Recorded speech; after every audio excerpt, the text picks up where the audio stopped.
Stop Motion is the name of the app that we're using. It's a blue icon like this. I've already got my phone set up, so I'm going to keep it like that. Whenever you open it up, you're going to click New Movie. And as soon as you do, it opens up the camera in the app where you can take photos. It pops up your frames on the bottom.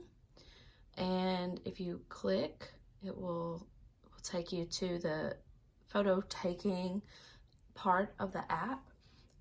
If you have an Apple Watch, I'll show you how you can sync with the Stop Motion app, which is really nice. You can take pictures on your watch. I don't know why it's not clicking, but it does work just like the regular camera app. Not a requirement though. So here I am. I've already set up my set and I am ready to take pictures. In order to do that, you're just going to click the red button to take a picture. Now, I have my phone is stationary right now. You need to create some kind of stationary viewpoint setup for your phone. You can do that with a tripod, with paper towel. Students have cut out a slot for their phone and then secured paper towel roll just with duct tape onto a surface. Your creative problem solving is the limit on what kind of tripod you can use for that. It just, as long as it's secure and whatever setup, you don't really need to obstruct the camera view in your app because it is important to be able to see what you're taking pictures of. Okay, so I'm ready to take my first photo, and in order to do that, all you have to do is click this red button. Click. I've got my first frame. Just a couple other things before I commence. Now that I have taken my first photo, let me show you what happens if I move my phone. You can see this is the ghost image, or onion skin as it's sometimes called, of the last frame I took. This is incredibly important, as you can see, to placing your stuff. Now, this toggle bar over here, if I drag it up, I cannot see that ghost image. If I drag it down, it shows only the ghost image. So this is the current viewpoint of my camera.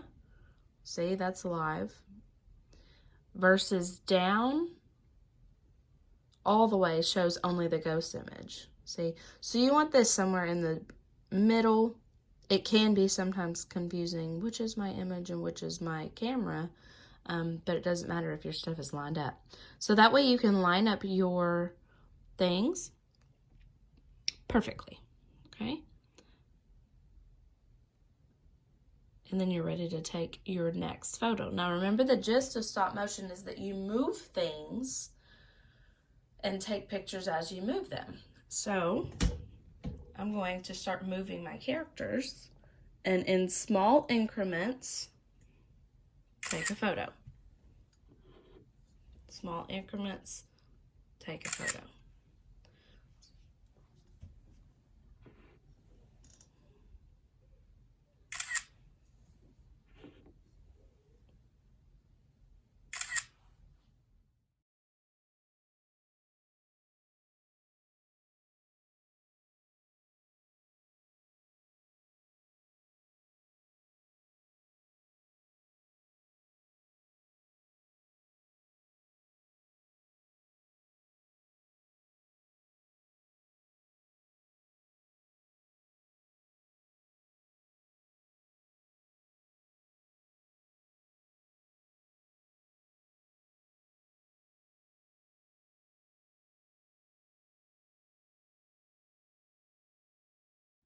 Okay, so some more functionality in the app.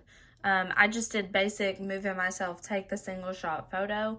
This is a timer, so if you click it, let's say to 1 second, and then click to take the picture, it's going to take a picture every second. So this could be beneficial if you are if you have a really easily moved object, you don't have a camera person since you all aren't working in groups, so that's a feature that you could utilize as well. This plays back what you just took whenever you take that. This toggles several different things you can change about each individual the photo. So if you rotate, then you could be taking the photo rotated. So it just does that to your camera. You can flip the screen, mirror it like that. You could do a fun little back and forth. Luigi has taken over kind of thing, some editing, things like that. You can change the zoom there in the photos, and then you can change the exposure as well. So green screen and remote camera, I guess perhaps those if you see the blue lock, those are on the paid version of stop motion, which is not required to you at all. You do not have to do the paid version. That is not required. So yeah, that's the basics of whenever you're taking the photos. And now you want to go back to edit. You're going to click this back arrow. This takes you to show you all of the frames that you have. Let's say that you needed to delete one or change one. You click that frame and lots of options pop up for you. If you need to fill in frames, let's say that from here to here I needed to do more, I could click here, insert camera, and then it will take me back to we'll put pictures right there if I go back to my camera. You can delete. A new feature is edit. Let me go to a close-up of Luigi.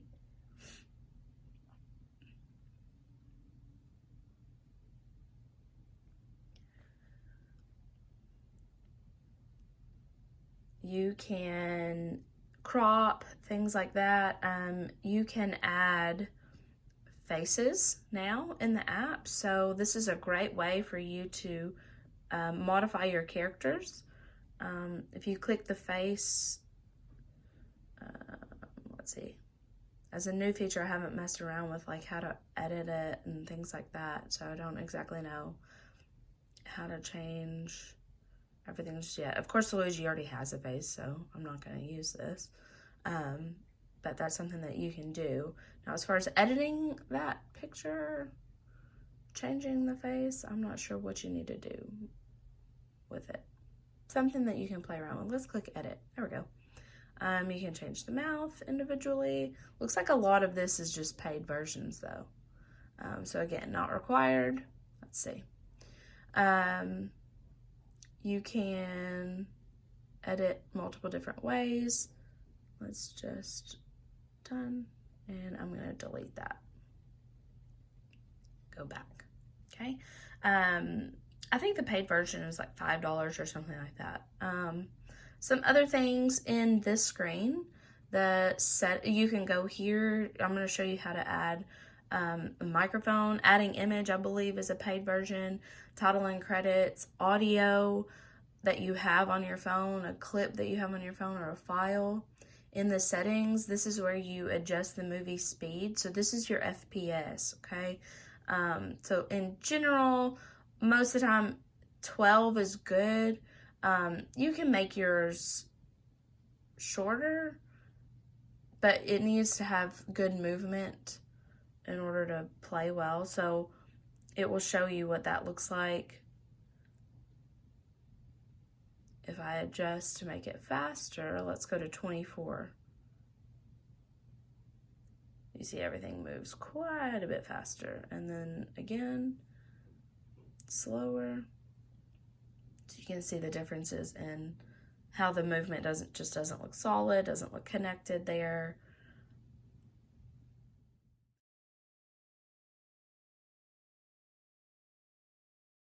There's some other things that you can do. You can change the aspect ratio, which is just the composition. You can add backgrounds, transitions, things like that. That's all not necessarily advanced, but it's not things that you have to have in your animation.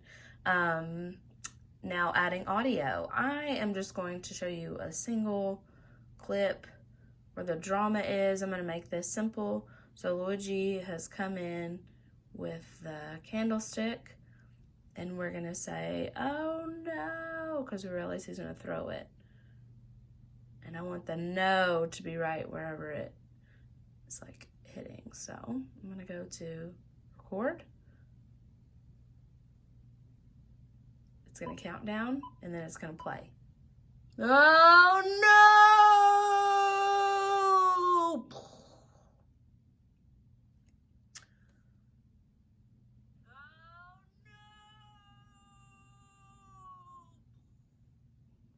There you go. You can record, and then you can see that audio file is attached starting at the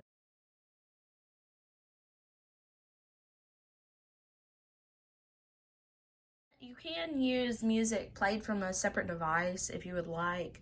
The only thing to make sure of with copyright laws, your final product on YouTube may be banned in certain areas, and cannot be monetized. I'm sure you guys know all about that. So let's say that I'm done with my clip.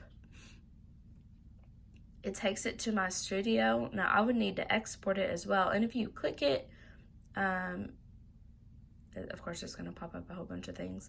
You can change the title of it. I've selected this. I can share, duplicate, trash, or just play. I think it's easier to save it to your device whenever you click export and then go upload it to YouTube later. So you're going to click that export button.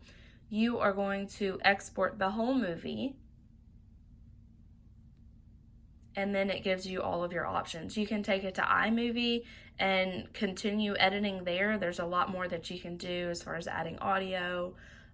So you can take it into a separate program if you wish. You can click Save Video. That's going to take it to your device. You got to give it access to your photos. So it's going to download it there. Then you can go make your upload to YouTube. So that is the basics of the stop motion app. Enjoy.